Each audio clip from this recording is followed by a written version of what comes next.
Salam sejahtera bagi saudara-saudara yang terkasih dalam Kristus Yesus. Pada malam hari ini sebelum kita mulai akan pemberitaan firman Tuhan, mari kita berdoa.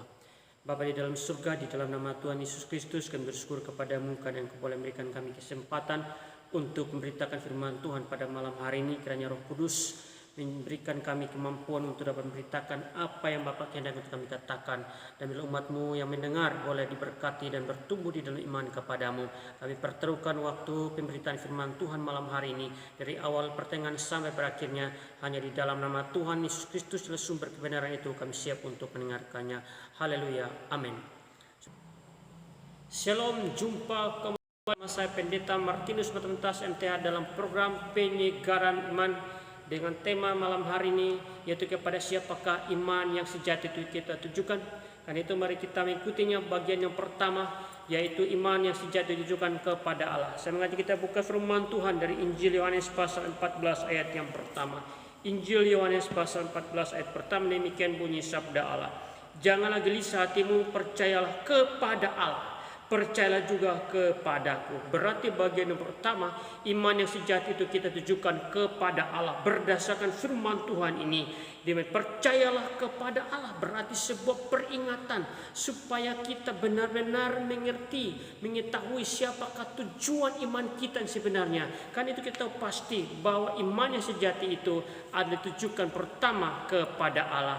Karena itu mari kita selalu membaca firman Tuhan supaya kita mengerti bagian ini, memberikan kita sebuah pengetahuan bahwa sesungguhnya iman yang sejati itu hanya bersumber daripada firman dan ditujukan kepada Allah.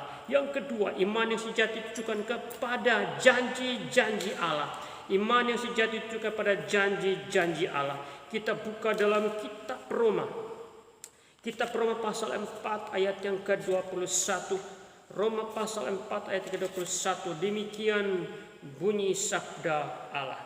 Saya bacakan bagi kita sekalian firman Tuhan ini dengan penuh keyakinan bahwa Allah berkuasa untuk melaksanakan apa yang telah dijanjikannya.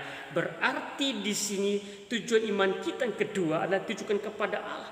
Allah berkuasa untuk melaksanakan apa yang telah dijanjikannya. Berarti apa yang dikatakan itu memang sungguh pasti dijalankan, digenapi dalam hidup orang-orang yang menaruh keyakinan kepada Allah, kepada Kristus Yesus, kepada janji-janjinya yang telah Ia katakan dalam firman Tuhan. Itu bagian yang kedua. Karena itu kita harus mengerti dengan jelas, melakukan evaluasi. Kira-kira selama ini iman kita benar-benar tertuju kepada janji-janji Allah atau tidak. Karena itu firman Tuhan ini menjadi sebuah jawaban bagi kita. Bagian yang ketiga, iman yang sejati itu ditujukan kepada Injil. Kepada Injil. Injil adalah kabar baik. Karena itu kita buka firman Tuhan terambil dari Injil Markus pasal 1 ayat yang ke-15, demikian bunyi sabda Allah.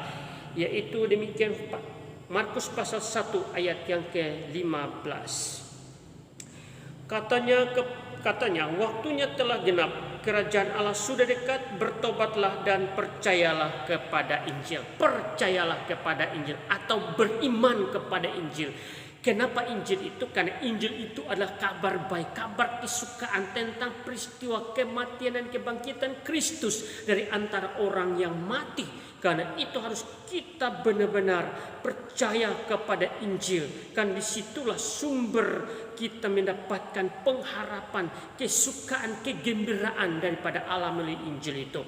Itu bagian yang keempat. Bagian yang ketiga, bagian keempat adalah di mana atau kepada siapakah iman yang sejati itu kita tujukan, yaitu kepada Kristus Yesus. Iman yang sejati itu kita tujukan kepada Yesus Kristus. Saya mengajak kita buka firman Tuhan dalam kitab Injil Yohanes.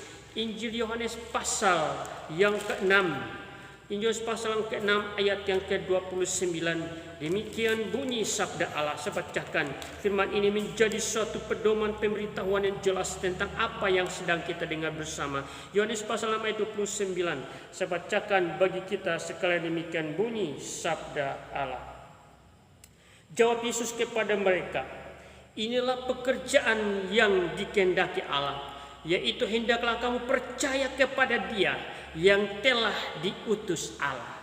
Percaya kepada dia, kepada siapa? Kepada Kristus. Kepada Kristus Yesus yang telah diutus oleh Allah. Dia telah diurapi untuk menyampaikan, melaksanakan segala perintah Allah, segala yang terbaik bagi manusia. Tentu percaya pada Kristus harus dengan sungguh-sungguh. Bukan saja waktu tertentu baru kita percaya kepadanya, tetapi setiap hari kita harus yakin dan menaruh harapan kepada dia, sumber segala pemberi harapan, di mana apa yang dikatakannya selalu terjadi, khususnya bagi mereka yang percaya kepadanya. Bagian yang kelima, kepada siapakah iman yang sejati ditujukan, yaitu kepada tulisan-tulisan Musa. Tulisan-tulisan Musa, Yohanes pasal yang kelima ayat 46. Demikian saya bacakan firman ini sebagai referensi bagi kita.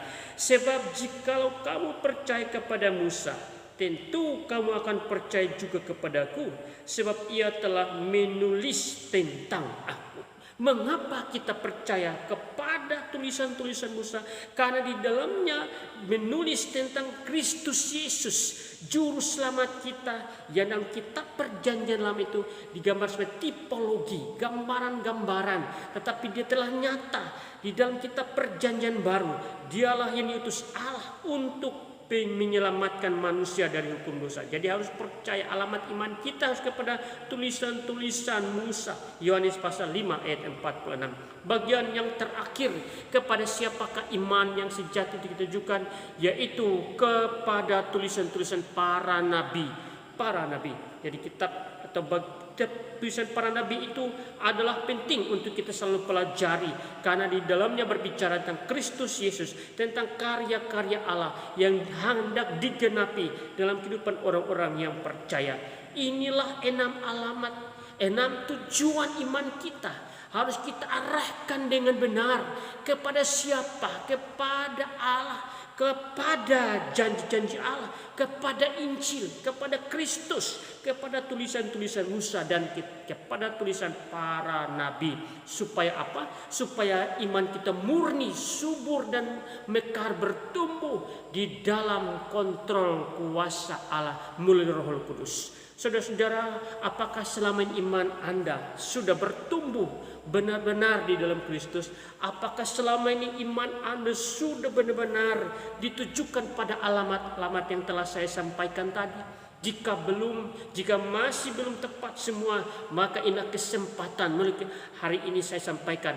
Silahkan lakukanlah evaluasi supaya kita tidak meragukan kuasanya melalui firman Tuhan. Karena tanpa iman kita tidak bisa masuk ke dalam kerajaan Allah. Tanpa iman, apapun yang kita rencanakan, yang kita rindukan, kita cita-citakan dalam hidup ini tidak akan terjadi. Karena hanya oleh iman saja segala janji Allah dapat terwujud dalam hidup ini. Kiranya firman ini menguatkan kita sekalian. Tuhan Yesus memberkati. Amin. Kita berdoa. Ya Bapa di surga, di dalam nama Yesus Kristus kami bersyukur kepadamu, karena Engkau telah memberikan kami kesempatan dan telah mendengar firman Tuhan tentang alamat-alamat iman kami harus naikkan. Biarlah Roh Kudus menolong kami supaya kami terus merindukan Engkau melalui firman Tuhan. Di dalam nama Yesus Kristus kami sudah berdoa dan bersyukur kepada Bapa di surga. Haleluya. Amin.